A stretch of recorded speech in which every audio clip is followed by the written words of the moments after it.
Meus queridos, nessa videoaula pessoal nós estaremos aprendendo sobre sinais vitais, fundamentais aí para a vitalidade orgânica, né, do nosso corpo, essencial à vida, tá bom? Então, pessoal, se você tem dúvidas sobre os sinais vitais, tem dificuldade em aprender, em memorizar, já se inscreve aqui nesse vídeo, já dá o like, já compartilha com seus grupos de amigos. E uma novidade para vocês: você quer ganhar um dinheirinho extra? Você quer ganhar uma renda extra? Você consegue faturar lá no Quai. O Quai, ele é rival do TikTok, tá, pessoal? Mas paga melhor do que o TikTok. TikTok mais é para quem é riquinho, famosinho, beleza? Que já tem influência. O Quai não. Ali todo mundo vai brilhar, todo mundo vai faturar. Eu já sou participante do Quai, tá bom? E vocês, pessoal, podem faturar também. Eu vou deixar o meu link aqui de indicação. Usando o meu link, você já entra faturando, tá bom? Quai Golds, que se transformam em moedas. E você consegue retirar, sacar esse dinheiro. Então, eu vou deixar na descrição desse vídeo, tá bom? Na descrição desse vídeo, você vai clicar nesse link aqui, tá bom? O link do Quai da Anne. Você já vai entrar lucrando ali. Então, produção, roda a vinheta. Bora aprender aí sobre sinais vitais.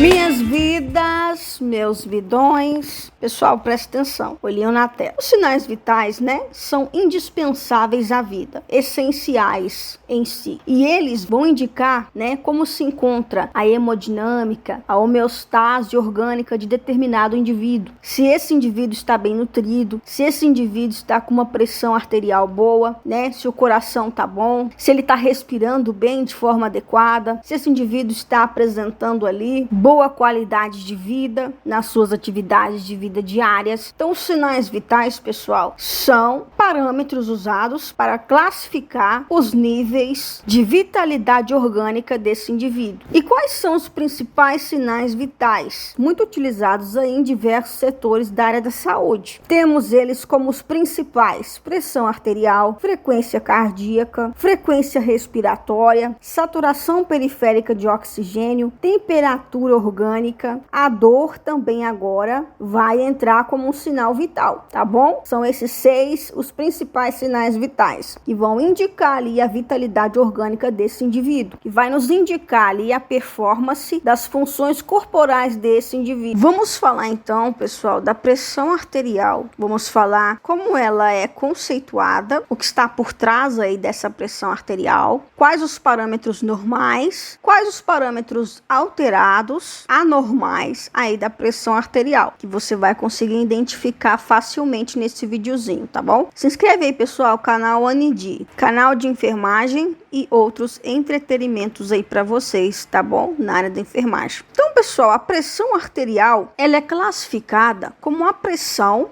que é realizada aí quando o sangue, pessoal, rico em oxigênio, passa aí pelas artérias, pelos grandes vasos sanguíneos. Então, essa pressão é classificada em pressão sistólica e pressão diastólica, ok? Veja bem, a pressão sistólica é a pressão de contração da artéria e a pressão diastólica de relaxamento dessa artéria, que por sua vez esse sangue vai ser distribuído aí para diversas outras artérias, veias, capilares, vasos sanguíneos, em geral a rede venosa do corpo humano, tá bom? Dos grandes vasos para os pequenos vasos. Já que nós estabelecemos o conceito, né, de pressão arterial, vamos às terminologias dos valores aí normais da pressão e das alterações em si. Nós consideramos normotenso um paciente com uma PA é pressão arterial, tá bom? Normotenso, pessoal, ou seja, uma pressão normal, paciente com pressão normal. Um paciente com um valor ali de uma pressão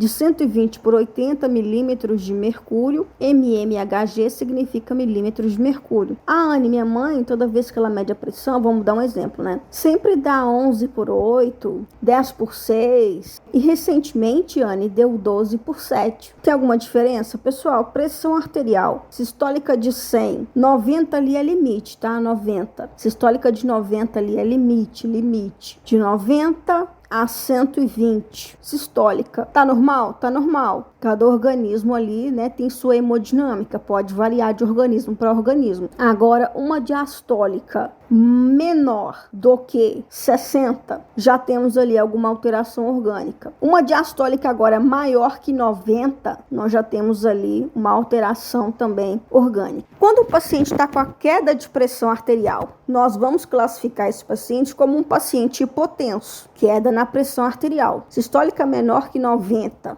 e diastólica menor que 60, nós temos uma hipotensão. Vamos sempre pensar assim, pessoal, o paciente está com uma sistólica menor que 90, uma diastólica menor que 60, tá hipotenso, guarda essa. Hipertensão, pessoal, aumento da pressão arterial ou pressão alta, é a mesma coisa. Pressão alta, hipertensão é a mesma coisa, só muda o jeito de pronunciar. Hipertensão, pressão arterial acima de 140 por 90 milímetros de mercúrio, tá certo? Acima disso ali você já sofre de pressão alta. Precisa de avaliação contínua para comparar os valores, para classificar se de fato você tem um diagnóstico de pressão alta ou não, tá bom? Hipertensão arterial sistólica, se você tem essa hipertensão ou não. Vamos agora falar, pessoal, da hipertensão limite, tá?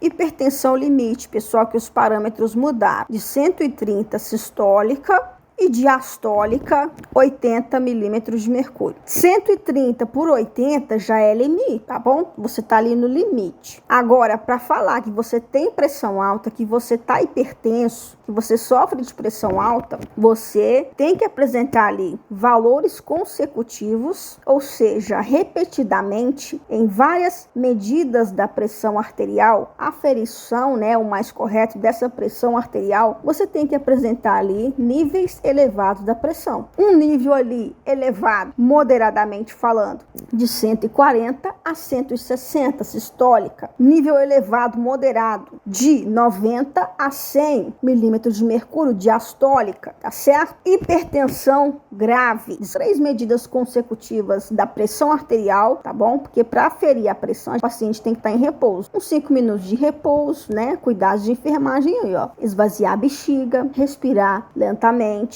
se manter calmo, para não dar alteração aí nessa pressão arterial. Principalmente quando você está monitorizando essa pressão, para você avaliar se esse paciente é ou não hipertenso, sofre de pressão alta. Então, classificando agora, a hipertensão grave, uma sistólica superior a 180 milímetros de mercúrio e uma diastólica superior a 110 milímetros de mercúrio. Tá bom, pessoal? Anota aí.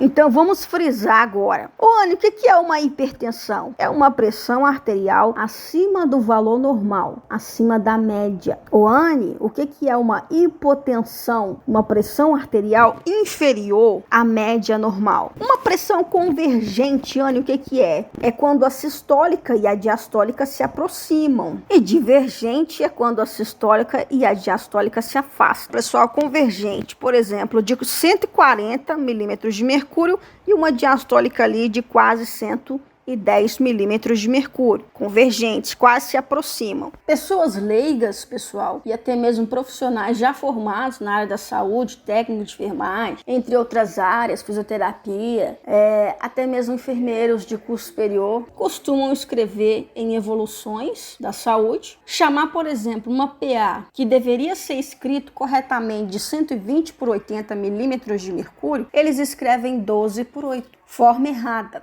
Forma certa, 120 por 80 milímetros de mercúrio. 12 por 8, o paciente está chocando. O paciente com uma pressão de sístole de 12 e uma diástole de 8, o paciente está chocando. Precisa de intervenção RCP, adrenalina, rapidamente. Então, o correto é anotar 120 por 80 milímetros de mercúrio. Atenção aí na anotação dessa pressão. Atenção também a crises hipertensivas, né? Pode ocorrer aí com pacientes que apresentam uma pressão arterial sistólica acima de 180 milímetros de mercúrio e uma diastólica acima de 110 milímetros de mercúrio. Crise hipertensiva, hipertensão maligna, pessoal. Pessoal, em adultos e adolescentes, o esperado é que a pressão arterial fique, abaixo do limite. abaixo de 130/80. É tolerado ali 140/90, é tolerado, mas já é considerado uma alteração. Valores aferidos repetidamente. Adultos, pessoal,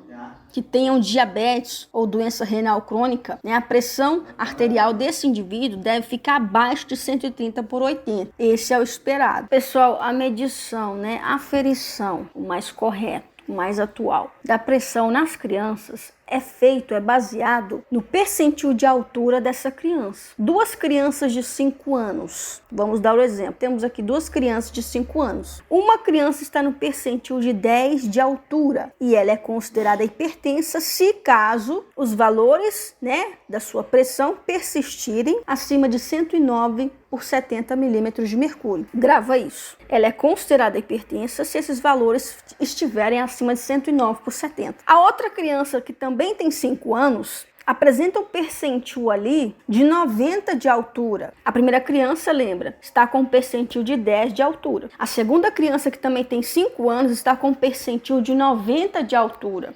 Então, essa criança que tem 90 de altura precisa ter valores frequentemente acima, ou seja, aferições consecutivas da PA dessa criança acima de 115/74 milímetros de mercúrio, para que assim ela possa ser diagnosticada com hipertensão. Sofre ali de pressão alta. Então, vai variar de acordo com a idade e o percentil de altura dessa criança, bem como o índice de massa corpórea. Nós temos ali os percentis de 5, 10, 25, 50, 75, 90, 95 de altura, tá certo? Então, a pressão vai se basear de acordo com a altura dessa criança. Tem essa tabela. Então, é necessário avaliar, cada caso é um caso. E para gestante, pessoal, o normal é uma PA abaixo de 140/90 milímetros de mercúrio. É o limite ali, ó, 130/80. Abaixo disso é o ideal para uma gestante. Até porque, pessoal, durante, né, o processo gestacional, pré-concepção, gestação e o puerpério, existem 3 tipos de hipertensão para essa mamãe, essa gestante. Hipertensão de início durante a gravidez, né? Ou seja, não existia hipertensão, apareceu durante a gravidez. 2, hipertensão crônica, que já existe ali bem antes da gravidez, essa mulher já era hipertensa. E 3, essa mulher adquiriu essa pressão alterada devido a um quadro genético ou até mesmo ali complicações na gestação. Pré-eclâmpsia, por exemplo, até evoluir para uma eclâmpsia, que é mais fatal. Ambos são de risco, tá? Porque pode levar essa gestante a óbito. Ai, Anne, qual que é a pressão arterial ideal para um RN? Pessoal, o recém-nascido, nas primeiras 12 a 24 horas ali, pressão arterial ideal para ele. Ele dormindo, 65/90 milímetros de mercúrio. Ele estando acordado, 71/80 milímetros de mercúrio, tá certo? O ideal ali. Ok, pessoal? Então veja bem, a única forma de você saber se o indivíduo tem pressão alta ou não é fazendo ali a aferição dessa pressão. E hoje em dia no Brasil e no mundo, uma das principais causas de doenças, comorbidades cardíacas, como por exemplo o acidente vascular cerebral, o infarto agudo do miocárdio, a angina instável, a hipertensão é uma das principais causas ali de doenças cardiovasculares. Mas também, pessoal, ela é classificada como responsável por outros problemas graves, como insuficiência renal, comprometimento ali da função dos rins, aneurismas, que é o rompimento de grandes vasos, como artéria cerebral. Lembrando, né, que a hipertensão ela é uma doença silenciosa, tem muito a ver com o estilo de vida desse indivíduo, né, se ele é sedentário, se não pratica exercícios físicos, hábitos irregulares, né, pessoal? E também tem o fator genético. Já tem alguém na família com hipertensão? Você tem a predisponibilidade de também ser hipertenso? Pois bem, veja bem, teoricamente falando, pessoal, quando o volume de sangue ele diminui dentro dessa artéria, desse vaso sanguíneo, nós temos ali uma vasoconstrição, né? O volume de sangue aumenta dentro dessa artéria, desse grande vaso sanguíneo, nós temos uma vasodilatação. É lógico, pessoal, que vai existir ali um limite, né? Se o volume de sangue diminui muito ou aumenta de forma excessiva, né? Por mais que nós sabemos que as artérias, né, se comprimam ou se expandam conforme for a demanda do sangue. Elas não vão conseguir manter manter ali a pressão arterial em um nível adequado, tá bom? Daí nós temos as alterações na pressão arterial. Então é uma doença silenciosa que precisa ser, né, minuciosamente investigada, pessoal, investigada. Então, pessoal, na sístole, nós temos a contração desse sangue para que ele possa ser distribuído para a grande rede venosa do corpo, artérias, veias, capilares, vasos sanguíneos. A artéria vai agir de tal forma, eu tenho que distribuir esse sangue para todas as partes do corpo. Então eu vou me contrair. À medida que o sangue vai retornando para essa artéria rica em oxigênio, já ocorreu ali processo de, né, trocas gasosas, a limpeza do sangue no pulmão e tal. Beleza, nos alvéolos pulmonares mais precisamente. Essa aorta, ela vai o quê? Ela vai se expandir para receber esse sangue. Nós temos ali a diástole, né? Diástole, enchimento da artéria. Sístole, contração da artéria, para impulsionar esse sangue para ser distribuído aí para essa rede venosa. Então veja bem, pessoal, o coração ele vai, né, se encher e se esvaziar constantemente de sangue, em média de 60 a 100 vezes por minuto. Quando o coração está se enchendo de sangue, nós temos ali a diástole. Quando esse coração está distribuindo sangue, nós temos a sístole. Então, pessoal, a contração é chamada de maior pressão. É na contração que nós temos a maior pressão cardíaca, né? E no relaxamento desses grandes vasos, nós vamos ter ali a menor pressão cardíaca. Por isso que a sístole é chamada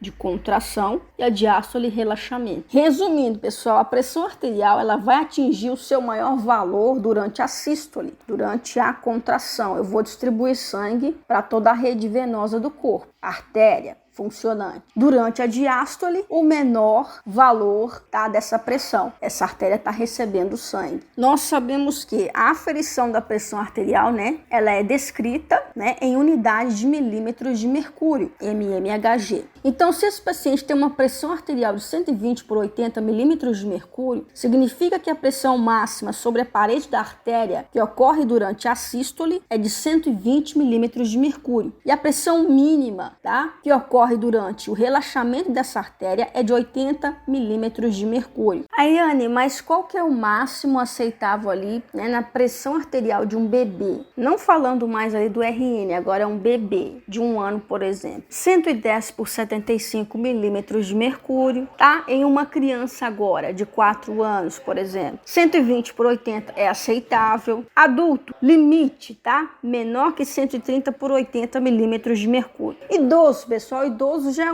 uma faixa etária, né, bem intrigante, porque nós temos idosos hipertensos, nós temos idosos diabéticos, com diversas comorbidades associadas entre si. Então, o ideal ali, pessoal, o máximo aceitável em idosa mulher de 130 por 80, idoso homem de 135 por 80 milímetros de mercúrio. E isso pode variar, cada organismo vai reagir e se comportar de forma diferente. Queridos, esses valores, tá, estão referentes aí ao Conselho Brasileiro de Hipertensão Arterial, tá certo? Eu vou deixar uma colazinha acerca dos parâmetros normais, o máximo aceitável ali para bebês, crianças, adultos e idosos, tá bom? Para vocês estarem aí, né, fazendo essa colinha nessa videoaula maravilhosa para vocês. E como é que nós vamos aferir essa PA? Nós vamos precisar de um esfigmomanômetro, um estetoscópio e habilidade. O paciente ali tranquilo, você vai aferir a pressão arterial, cuidados de enfermagem, esvaziar essa bexiga desse paciente antes do procedimento, 5 minutos de repouso, respiração profunda e leve,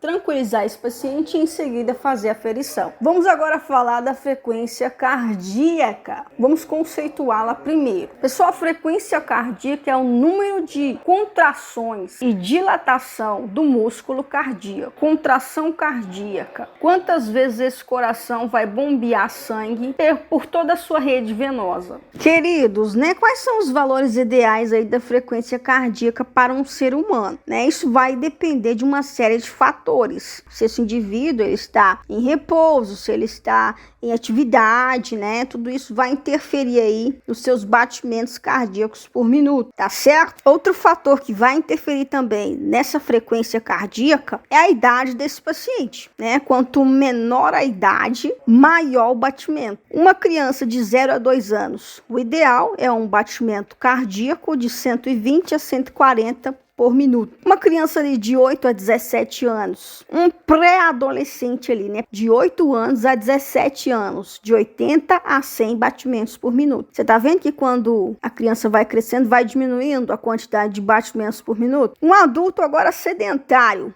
entre 70 e 80 batimentos por minuto. Existe uma divergência aí porque ele já está sedentário, né? Acima do peso. Índice de massa corpórea ali ao extremo. E olhe lá, obesidade mórbida, né? Então 70 a 80 é limite para ele. É o ideal para ele, né? Um adulto agora saudável, né? Que pratica atividade física, que é bem equilibrado, uma dieta balanceada, uma frequência cardíaca ideal para ele seria de 60 a 100 batimentos por minuto, tá bom? Então a frequência cardíaca nada mais é do que a quantidade de vezes que esse coração bombeia sangue para toda a sua rede venosa, para todos os seus tecidos corporais. Frequência com que o músculo cardíaco bombeia o sangue para todos os nossos sistemas corporais. Isso é uma coisa que tem que ser decorado? Não. É uma coisa que você tem que entender, que você tem que conhecer. Porque, pessoal, cada organismo vai, né, se comportar de forma diferenciada. E como que nós vamos, né, aferir essa frequência cardíaca? Nós podemos, né, ligar o nosso celularzinho na cronometragem em 1 minuto, usando o nosso indicador e o dedo médio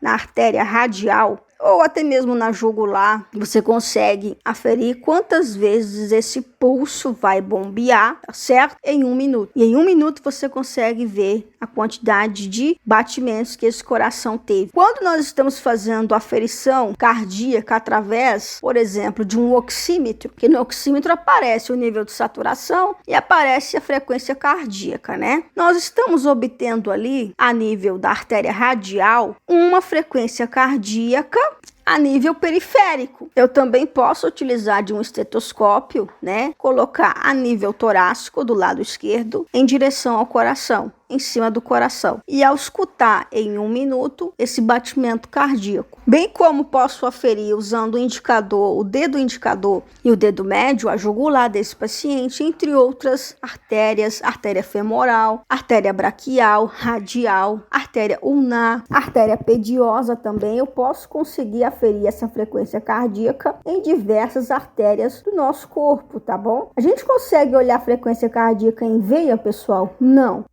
Apenas em artérias. Então é bom conhecer, né, a estrutura física desse corpo humano. Pessoal, vou dar um exemplo aqui. Eu vou aferir a frequência cardíaca de um paciente idoso. Esse paciente, ele tem 60 anos. E eu vou utilizar um oxímetro para aferir essa frequência cardíaca. Beleza. O resultado dessa aferição foi a seguinte. Esse paciente está apresentando uma frequência cardíaca de 49 batimentos por minuto. Esse paciente está com bradisfigmia, baixo nível dos batimentos cardíacos. Esse paciente está apresentando um batimento cardíaco abaixo do normal. Abaixo do normal. É uma bradisfigmia. Por quê? Porque eu estou vendo, né, aferindo essa frequência cardíaca a nível periférico, em um membro superior. Por exemplo, na artéria radial, usando o meu dedo indicador e dedo médio. Então, ele está tendo uma bradisfigmia. Vamos mudar agora o paciente. Paciente adulto. Eu vou aferir a frequência cardíaca dele na mesma artéria radial, tá? A nível periférico, braço direito, no pulso, né? E esse paciente tem o quê? 50 anos, adulto. Resultado da frequência cardíaca dele foi o quê? 120 batimentos por minuto. Esse paciente está apresentando uma taquisfigmia, aumento da frequência cardíaca a nível periférico. Agora, se eu pegar um estetoscópio e colocar diretamente em cima do coração desse paciente, vamos supor que ele está ali com 90 batimentos por minuto. Tá normal, pessoal. Tá com uma frequência cardíaca normal, tá bom? A nível periférico, a gente sempre vai se referir a essa terminologia.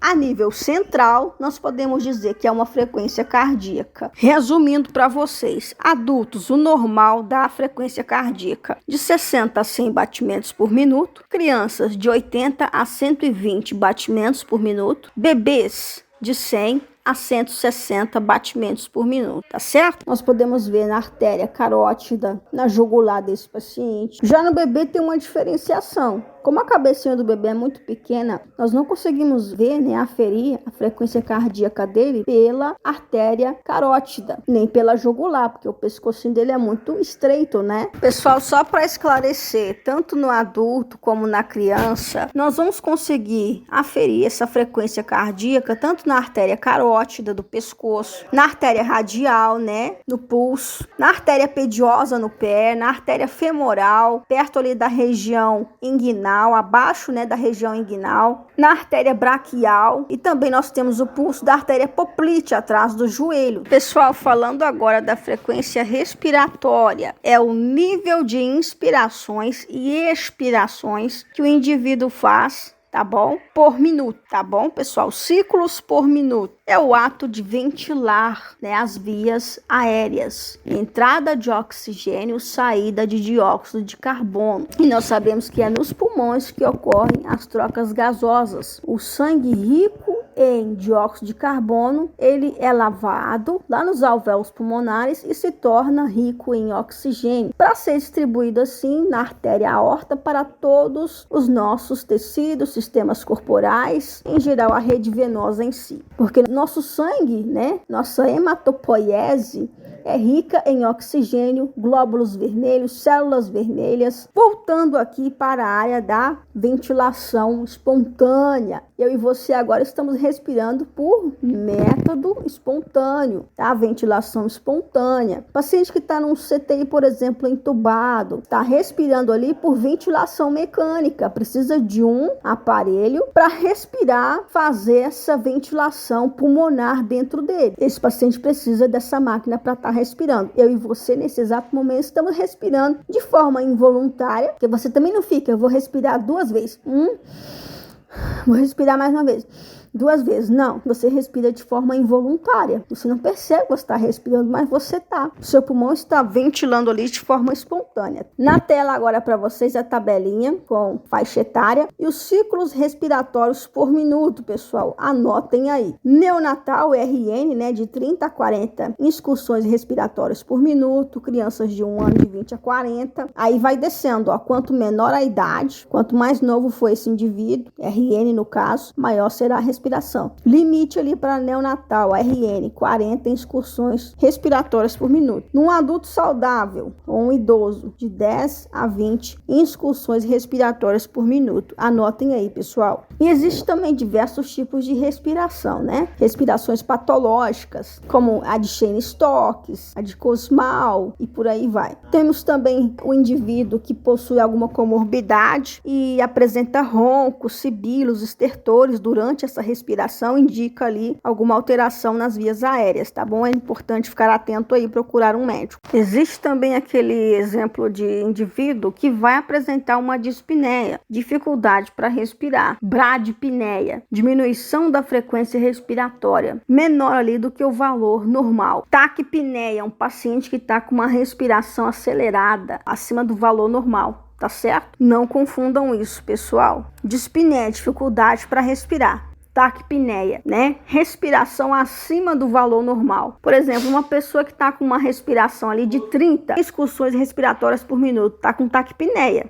Bradispneia, respiração abaixo do normal. Precisa ali de um suporte ventilatório, de uma intervenção de enfermagem. Uma máscara de oxigênio a 2 litros, a 3 litros, de baixo fluxo. Existe também o paciente que está ali com uma frequência respiratória oscilante, baixa, aumenta e abaixa, aumenta e abaixa. Ele vai precisar de uma intervenção mais avançada. Ventilação de alto fluxo. Paciente que apresenta ali um edema de glote, vai precisar ser entubado. Ventilação de alto fluxo. Ventilador mecânico vai respirar por ele. Edema de glote é sério, pessoal, tá? Então cuidado aí a processos alérgicos, foco aí nas terminologias da respiração. Vamos agora falar um pouco da temperatura corporal. Podemos conceituar temperatura como sendo o equilíbrio, né, entre a produção e a perda de calor no nosso organismo. que é mediado pelo centro, né, termorregulador. Então, ela pode ser verificada na região axilar, região inguinal, região via oral e também retal, pessoal, para quem não sabe. Esse centro termorregulador, nosso hipotálamo, pessoal, ele que faz ali a regulação da nossa temperatura corporal. E nessas diferentes áreas que a gente citou aqui, região axilar, inguinal, oral, retal, nós vamos encontrar uma medida diferente dessa temperatura. Pode variar de acordo com o local averiguado, né? Temperatura normal, pessoal. Para a aferição da temperatura, pessoal, nós vamos utilizar de um termômetro, sendo ele manual ou digital. O digital você encosta sobre a pele do paciente e ele já te dá o resultado em questão de segundos. Quais são, Anne, as terminologias referentes à temperatura? Nós temos aí a febre, que é considerada alteração da temperatura, também conhecida como pirexia, tá? Aumento da temperatura, para além dos valores normais. A febril é um paciente que não tem febre, que está ali com uma temperatura normal. Hipotermia, níveis da temperatura abaixo do normal, abaixo ali de 35 graus, tá? Já é considerado hipotermia. Lembrando que essa temperatura é dada em graus Celsius. Hiperpirexia, pessoal, temperatura acima de 40 graus Celsius. Atenção aos valores normais da temperatura. Temperatura axilar de 36 a 37 graus é considerado normal. Temperatura de 35,3, 35,5, 35,6, normal também. Temperatura inguinal, pessoal, 36 a 37 graus. Essa região inguinal, pessoal, é perto aqui da fossa ilíaca, tá bom? Entre a perna e a região pélvica, ok? Entre o membro inferior e a região pélvica, ok, pessoal? Como são partes diferentes do corpo, a temperatura também pode variar, tanto na região inguinal, como na região oral, como na região retal. Então, vamos lá os valores de referência. Eu estou usando, né, a temperatura axilar como referência, tá bom? Então, vamos lá. Valor para um paciente que está com uma hipotermia ali, 35 graus. Abaixo disso já é, né, uma hipotermia. Vamos lá, pessoal. Um paciente com uma temperatura de 35 graus, ele está apresentando o quê? Uma hipotermia, né? Paciente afebril. Afebril, ausência de febre. Esse A na frente do febril, ausência de febre. 36,1 a 37,2. O paciente está ali com uma temperatura ambiente. Um paciente febril, tá? Febril é um paciente com uma temperatura de 37,5 a 37,8 graus, por exemplo. 37,8 a 38,9 já é considerado febre. 37,8 a 38,9 graus Celsius é febre, tá? E hiperpirexia é o aumento dessa temperatura para além dos 40 graus. Meus amores, falando agora aqui, né?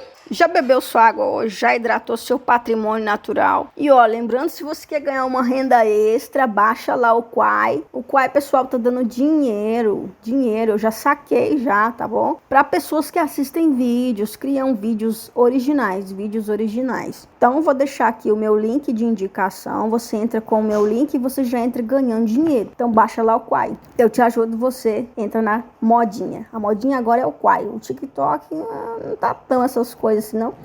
TikTok é mais pra gente famoso, né, pessoal? Então baixa lá, você vai gostar. Você vai ver que a Anne aqui não tá mentindo pra você. E olha que isso não é publi, pessoal. Eu tô indicando por livre e espontânea vontade. Quando nós falamos em sistema hematopoético, nós estamos falando em sistema sanguíneo. Um dos principais componentes do sistema sanguíneo é a hemoglobina, que é uma proteína que tem como função transportar o oxigênio, o O2, dos pulmões para diversas partes do nosso corpo. Todos os nossos sistemas corporais. E nós sabemos que, à medida que esse oxigênio ele está circulando no nosso sangue, nós estamos nutrindo e mantendo ali o nosso corpo, o nosso organismo. Sem oxigênio, pessoal, nós temos ali isquemia, apoptose, morte celular. Sem oxigênio, não há vida, tá certo? Então, o valor de uma saturação de oxigênio, ele é obtido, né, comparando a quantidade de hemoglobina ligada ao oxigênio com a quantidade de hemoglobina que não está ligada ao oxigênio. E quando o valor dessa saturação diminui, né, bruscamente, ou quando ele se encontra, por exemplo, abaixo ali de 92%, 91%, 85%, né, pode indicar algum problema sério ali de saúde. A não ser que o paciente já tenha instalado ali um DPOC, doença pulmonar obstrutiva crônica, né, um enfisema pulmonar, porque esses pacientes em si, né, fisiopatologicamente falando, eles já apresentam ali. Alguns atletas também podem apresentar também, fisiologicamente falando agora, níveis de saturação mais baixos, mas é o normal dele ali, do organismo dele. Porém, um adulto normal, ele deva ter uma saturação em si entre 92% a 99%, ok, pessoal? É o normal. Abaixo de 91%, aí vai oscilando, né? Queda da saturação, oscilando entre 90%, 87, 85, o paciente está desaturando. O paciente precisa de uma oferta de oxigênio, né, de baixo fluxo, 2 litros por máscara facial. O paciente precisa de uma intervenção respiratória. Pode ser indicativo ali de alguma patologia, como por exemplo uma pneumonia que obstrui os brônquios pulmonares e vai diminuir essa quantidade de oxigênio circulante nessas trocas gasosas. Uma insuficiência cardíaca também pode ser geradora de uma insuficiência respiratória, tá? O paciente está com uma angina instável, dor fincada no coração, dificuldade para respirar. Isso vai fazer o quê? Queda de saturação também. Paciente com anemia, pessoal, não tem glóbulos vermelhos em quantidade certa, não tem, né, as proteínas, os minerais necessários nesse sangue. O paciente vai apresentar desaturação, queda da saturação também. Então, ambos os quadros patológicos precisam ser identificados, né, e tratados o quanto antes. O normal aí é de 92% a 99% em ar ambiente. Eu e você estamos em ar ambiente, pessoal. Lembrando que nós respiramos em 21% em ar ambiente, mas isso não quer dizer que a sua saturação esteja nesse valor. A nível geral, 21%, nós, seres humanos. Agora, falando de saturação periférica de oxigênio, utilizando ali um oxímetro, saturando ali normal entre 92%, né, a 99%. Nós sabemos que a dor, né, ela pode ser definida, né, como uma experiência sensorial e emocional do nosso corpo, nosso sistema neurológico, tá certo? É uma percepção desagradável, né, associada ali a algum dano tecidual. De acordo com a American Pile, ela está sendo incluída aí como um dos sinais vitais indispensáveis na avaliação desse paciente. A dor é um sinal comum, né, que todo ser humano apresenta em algum momento da vida e possui suas particularidades, seus pontos chaves, né? E ela também pode ser ativada por componentes psicológicos e subjetivos. Isso varia de organismo para organismo. Então nós temos aí a escala da dor, que vem sendo implantada aí, né, na avaliação do paciente, tanto a anamnese, história patológica pregressa, tudo isso aí vai ser levado em consideração, a fala do paciente, a queixa principal. Utilizamos dessa escala classificada de 0 a 10, né, de 0 a 2, dor leve, tá? De 3 a 7, dor moderada, de 8 a 10, dor intensa. E tudo isso, né, vai ser conversado com o paciente, você vai mostrar para ele em qual das carinhas ele se encaixa, feliz, triste, chorando, que é dor intensa. Então, né, nós podemos utilizar dessa escala para classificar a dor desse paciente. Não menos importante, sendo subjetiva e eficaz aí no diagnóstico desse paciente. E não deixe de compartilhar esse vídeo também e baixa lá o Quai que você vai faturar uma graninha extra, hein? Vai faturar. Ok, pessoal? Então, fiquem na paz, com Deus. Deus dê uma boa sorte para cada um de vocês. Todos nós temos nossas queixas, nossas demandas, mas Deus está no controle, tá certo? Não desespera não, confia em Deus. Até mais, pessoal.